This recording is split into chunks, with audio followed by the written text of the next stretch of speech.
Hi, everybody. It's now been a year since the tragic death of Michael Brown in Ferguson, Missouri.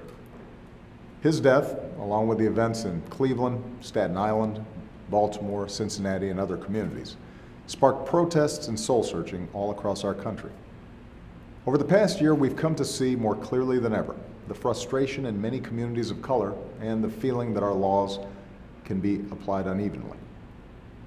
After Ferguson, I said that we have to face these issues squarely. I convened a task force on community policing to find common sense steps that can help us drive down crime and build up trust and cooperation between communities and police, who put their lives on the line every single day to help keep us safe. And I've personally met with rank and file officers to hear their ideas. In May, this task force, made up of police officers, activists, and academics, proposed 59 recommendations. Everything from how we can make better use of data and technology, to how we train police officers, to how law enforcement engages with our schools. And we've been working with communities across America to put these ideas into action. Dozens of police departments are now sharing more data with the public, including on citations, stops and searches, and shootings involving law enforcement. We've brought together leaders from across the country to explore alternatives to incarceration.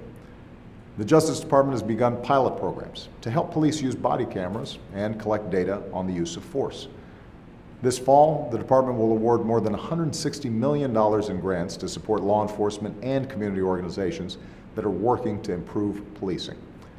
And all across the country, from states like Illinois and Ohio to cities like Philadelphia, Boston, and Nashville, local leaders are working to implement the task force recommendations in a way that works for their communities. So we've made progress, and we'll keep at it. But let's be clear, the issues raised over the past year aren't new, and they won't be solved by policing alone.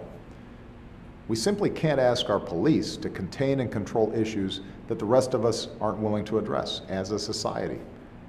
That starts with reforming a criminal justice system that too often is a pipeline from inadequate schools to overcrowded jails, wreaking havoc on communities and families all across the country.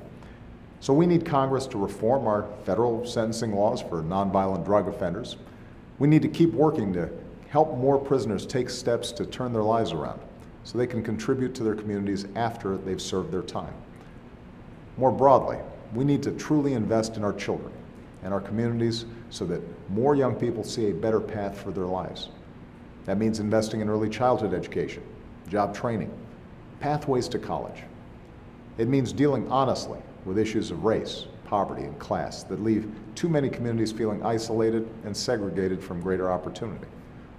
It means expanding that opportunity to every American willing to work for it, no matter what zip code they were born into. Because in the end, that's always been the promise of America. And that's what I'll keep working for every single day that I'm president. Thanks, everybody, and have a great weekend.